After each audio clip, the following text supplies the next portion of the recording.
একের পর এক প্রতিপক্ষকে দুমড়ে মুচড়ে নিজেদের ক্লাব ইতিহাসেরই সেরা সময়টাই পার করছিল পিএসজি।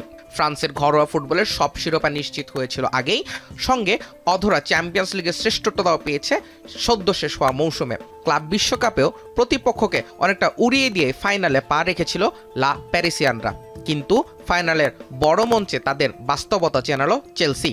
শিরোপা নির্ধারণী ম্যাচে লন্ডনের ক্লাবটির কাছে পিএসজি হেরেছে ৩-০ গোলে। পুরো মৌসুমে সব মিলিয়ে মোট 4 বার ইংল্যান্ডের ক্লাবের কাছে হারতে হয়েছে পিএসজিকে। চ্যাম্পিয়ন্স লিগের গ্রুপ পর্বে আর্সেনালের কাছে 2-0 গোলের হার দিয়ে শুরু। এরপর রাউন্ড অফ 16-এ নিজেদের মাঠে লিভারপুলের কাছে 1-0 গোলে হেরে যায় তারা। কোয়ার্টার ফাইনালে অ্যাস্টন ভিলার মাঠে 3-2 ব্যবধানে হার দেখেছিল পিএসজি। অবশ্য এর কোনোটাই তাদের পথ আটকাতে পারেনি। 2 লেগ মিলিয়ে বারবারই ইংলিশ ক্লাবগুলোকে হতাশ করেছিল প্যারিসিয়ানরা। তবে ক্লাব বিশ্বকাপে হয়নি শেষ রক্ষা। ফাইনালে হারতে হলো চেলসির লং বল এবং কুইক ট্রানজিশন ফুটবলের কাছে। ইংলিশ প্রিমিয়ার লিগের ক্লাবগুলোর চিরায়ত গতিশীল ফুটবলের সামনে অনেকটাই বেসামাল ছিল এনরিকের প্রেসিং ফুটবল।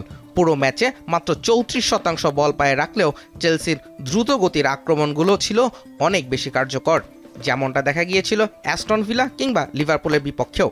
অবশ্য তুলনামূলক পজিশন ভিত্তিক ফুটবল দল ম্যানচেস্টার সিটির বিপক্ষে ঠিকই সহজ জয় পেয়েছিল পিএসজি।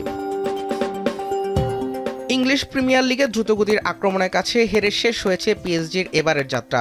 নতুন মৌসুমের আগে এমন কুইক ট্রানজিশন ফুটবলের বিপক্ষে লুইস এনরিকে কিভাবে নিজের দলকে প্রস্তুত করবেন, সেটাই হবে তাদের নতুন চ্যালেঞ্জ।